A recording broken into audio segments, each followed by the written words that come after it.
আপনি কি কখনো শুনেছেন হরিণ সিংহের থেকে পালানোর বদলে তার সাথে লড়াই করেছে?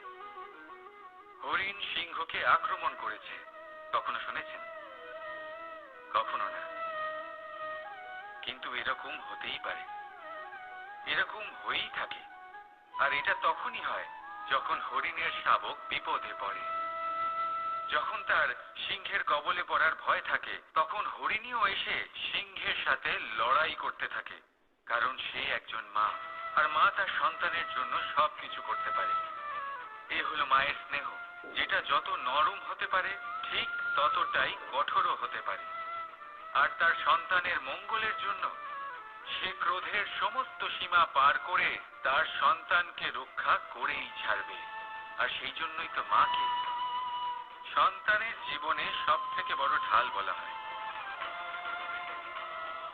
এই মাকে আমার শত কোটি প্রণাম। রাধা রাধা। মানুষ যখন জন্ম নেয় তখন তার সাথে তার জিহ্বাও জন্ম নেয়। কিছু বছর পরে তার দাঁতও ওঠে, আর বৃদ্ধাবস্থায় এই দাঁত তার সঙ্গ ছেড়ে চলে যায়। কিন্তু জিহ্বা তখনও সঙ্গ দেয়, কারণ দাঁত কঠোর হয় কিন্তু জিহ্বা কোমল হয়। ঠিক সেরকমই আপনি আপনার অস্তিত্ব বেশি সময় অবধি অক্ষুণ্ণ রাখতে চাইলে আপনাকে জিহ্বার মতো কোমল আর নমনীয় হতে হবে, যাতে যেমনই পরিস্থিতি আপনার সম্মুখে আসুক, চড়াই আসুক বা উতরাই, দুঃখ আসুক অথবা সুখ, ক্ষতি হোক বা লাভই হোক, আপনার অস্তিত্ব যেন না ক্ষুণ্ণ হয়।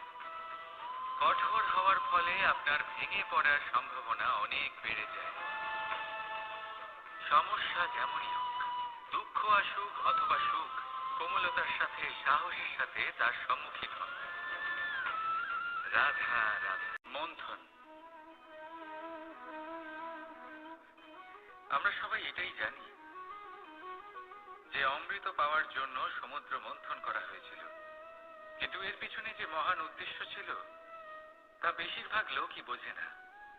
আজ সেই মহান উদ্দেশ্য আমি আপনাদের বুঝিয়ে বলছি। আমাদের জীবনে এই অমৃত লাভ করার জন্য পথপ্রদর্শক হয় মন্থন। তারপরে আমরা করি প্রতিজ্ঞা, তারপর নিই প্রস্তুতি, যেটা দেবতারা আর অসুরেরা একসাথে করেছিলেন। তারপর আমরা করি চেষ্টা। বাসুকীর মুখ থেকে বিশ্বশ্বাস নির্গত হওয়া এটা প্রারম্ভিক বাধা হয়ে দাঁড়িয়েছিল, তবুও আমাদের লক্ষ্য দৃঢ় ছিল। যদিও সমুদ্র মন্থন থেকে ফলাফল উঠে এলো, আমরা ভয় পাইনি, আমরা সেটার মোকাবিলা করলাম। ঠিক সেই পথেই যখন আমরা অনেক অমূল্য রত্ন পেলাম, নক্ষত্র পেলাম, সেটার প্রতি আকর্ষিত না হয়ে অমৃত লাভ করার পরেই আমরা শান্ত হলাম। এইভাবে যদি আপনি নিজের জীবনে প্রতিজ্ঞা, প্রস্তুতি, চেষ্টা, দৃঢ় নিশ্চয়, অটল থাকা আর আকর্ষণ থেকে বিরত থাকেন, যদি এইসব গুণ আপনার ভেতরে একত্রিত করে নেন, তাহলে আপনিও আপনার জীবনের অমৃত অবশ্যই লাভ করবেন। রাধা রাধা। নবরাত্রির শুভ সূচনা হয়ে গেছে, আর এই সময় অত্যন্ত শুভ, কারণ এই সময় জগৎ মাতার সাথে জড়িত। মা কত ছোট একটা শব্দ, কিন্তু যদি ভালোভাবে দেখেন তাহলে সমগ্র সংসার এই শব্দের মধ্যে লুকিয়ে। মা যে তার সন্তানের জন্য যথাসম্ভব চেষ্টা করে, সবকিছু করতে প্রস্তুত থাকে। মা যার সব থেকে বড় গুণ অটল থাকা, মনের মধ্যে না কোনো অসৎ উদ্দেশ্য, না কোনো ভেদাভেদ, না কোনো ছল চাতুরি। বড়ই সরল হয় এই মা।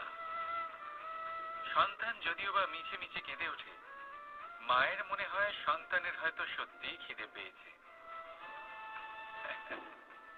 মা জন্মদাত্রী হোক বা বালিকাই হোক, স্বর্গ, এই স্বর্গ আমরা মায়ের চরণের তলায় খুঁজে পাই।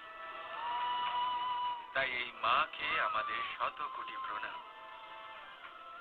রাধা রাধা।